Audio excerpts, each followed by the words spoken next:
turn over to Grace, who is our second Museum 5 Minutes guest. Grace Evans is the keeper of costume at Chertsey Museum, and she's going to be telling us about Fashioning a Century, an introduction to the 19th century dress holdings of the Olive Matthews collection at Chertsey Museum. So I'm going to let you share your screen and your treasures with us, Grace, and thank you so much for joining us today. Hi, thank you, Veronica. Veronica knows the collection very well because she actually did cover my maternity leave when I was, when having my second child. So I think she's probably quite capable of telling you all about the collection as well. But anyway, here I am. So let me start with a little picture of the museum itself. Here is Chertsey Museum. It's in a Regency townhouse in Chertsey in Surrey, and it has local history collections, and it is also the home of the Olive Matthews collection. And there's Olive Matthews herself back in 1972 when the museum opened with her dress items in it. So the Olive Matthews collection consists of over 6,000 items of men's, women's and children's dress and accessories. And the earliest piece is about 1600 and the latest is about 2010. So it's quite a broad collection. And the core of the collection was put together by this lady, Olive Matthews, and she was a self-taught collector who had an extraordinary, very good eye, I would say, and she was particularly interested in pieces from the 18th and early 19th century, and she was interested in very fine craftsmanship.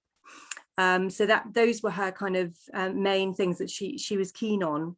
And I think she was interested also in the same way that the members of the arts and crafts movement were interested in fine craftsmanship and sort of retaining that for posterity. I think that was another factor in her collecting. So she began her collection when she was a young girl, and she was given a small allowance by her father, and she used to regularly visit antique stalls at the Old Caledonian Road Market in Camden Town, where she lived. And she was ahead of her time in valuing and collecting dress. So she was, as I said, particularly interested in 18th and early 19th century, and we've just got a little group of items there up on the screen of examples of the sorts of things that she collected. I'm glad that I put a shawl in and she has over 900 items of lace in the collection, some of which are very beautiful early items. We've got a Tudor nightcap there as well, which is very, very special, and 18th century holdings are very good too. And here's some more of the 19th century pieces. So a trust was created to support the collection during the 1960s, and this formed a partnership with the local authority. And as I said, Chertsey Museum opened in 1972, and luckily Miss Matthews was there to see it open.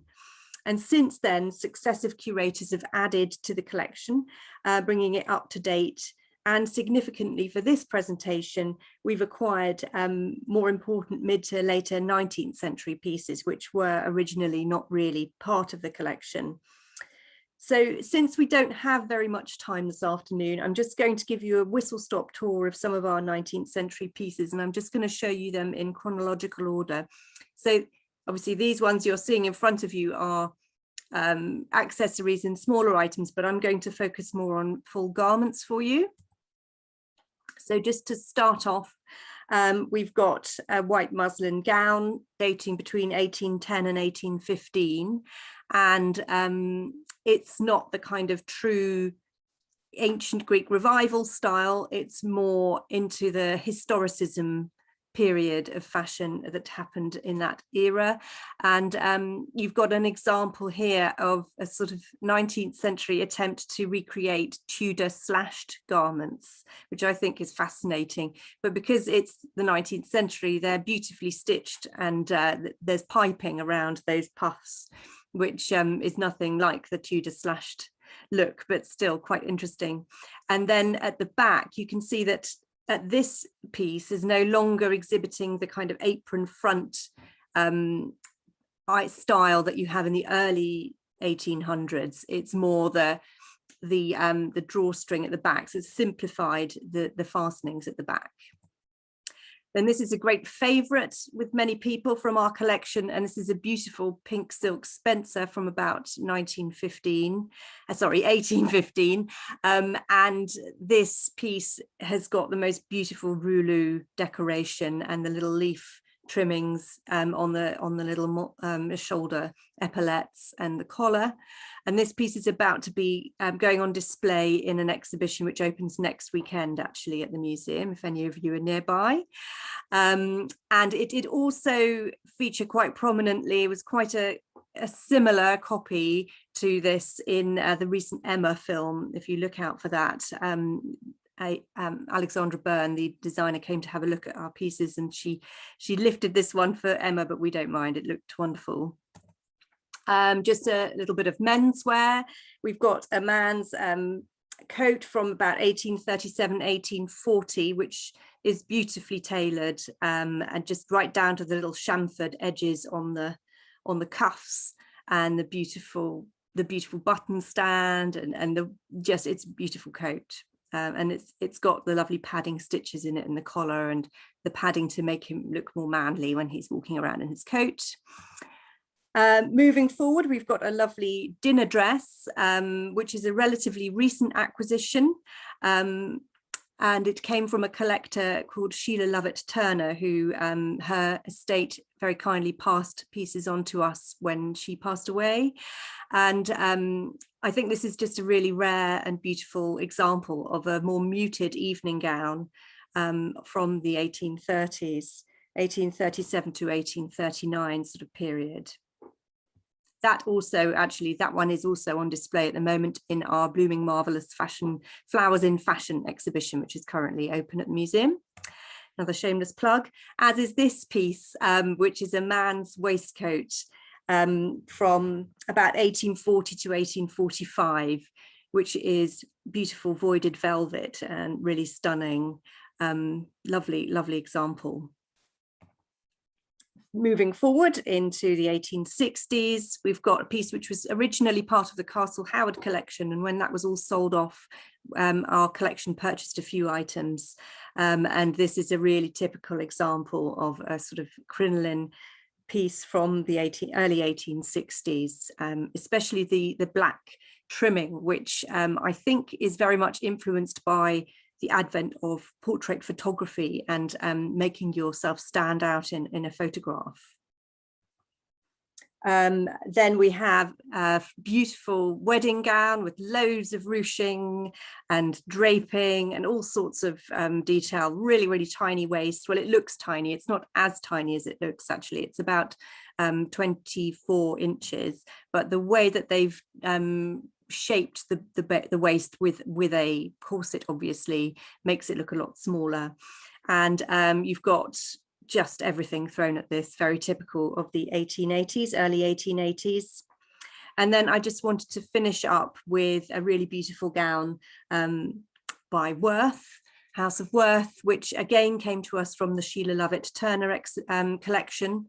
And this piece is really special, and we didn't have.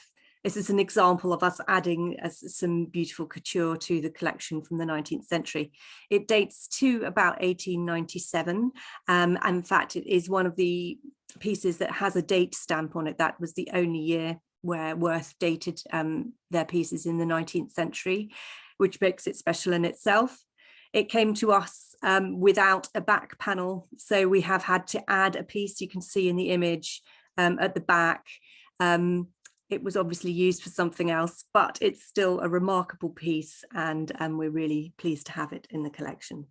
So that's just a little taster of what we have in the collection at Chertsey, but it's by no means, it's just scratching the surface, really. Fantastic. Thank you so much, Grace. If any of our attendees today would like to come to Chertsey and have a look at any of the pieces, what's the best way for them to go about it?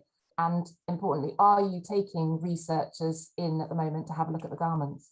Yes, in fact, we have been accepting despite other people locking down, apart from when we were properly closed to the public, we did let people come and research pieces all the way through, really. So ever since we've been open, we have been accepting researchers, and that's been great because we've been able to help people who haven't been going elsewhere.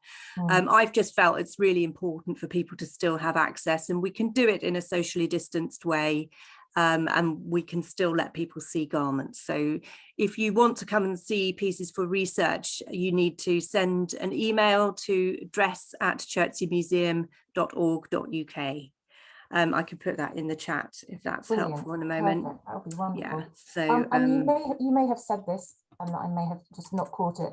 What's the collecting remit of Chertsey? So it's British fashionable dress. So that means that it's not just items that are made in Britain, but worn in Britain.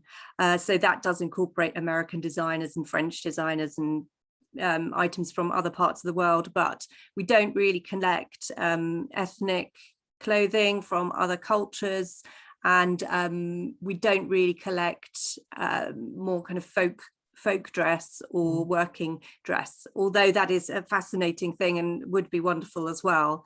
That's not traditionally been our remit. Our collecting policy is more fashionable dress. Yeah.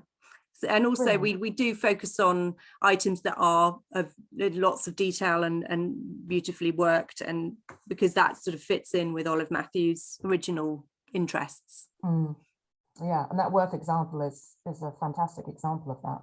Yeah, we were very, very pleased to have that. That was a donation, which is a wonderful thing. Brilliant. Thank you very much. I will now pass back to Veronica for closing comments, and thank you to all of our speakers. Yeah, I'm probably going to mainly use this time to echo what Hannah has said in thanking our speakers, because we've had such a wealth of wonderful things shown to us and shared with us today. I put some links to the forthcoming exhibition at Chertsey in the chat, and the website in the chat. I can vouch for the fact that it's an amazing collection, and I was so privileged to spend some time working with it. I can also say that it's one of the few collections in the UK at the moment that isn't moving, closed or otherwise, and within distance of the south in London. You can get to it from London. So I don't want to inundate Grace with visitors, but the quality of the pieces and the range of pieces in there really is amazing. So do have it on your radar. You've got Henfield, you've got Chertsey, and there'll be more to come. We are looking forward to hearing further Museum 5 Minutes as we go forward. But to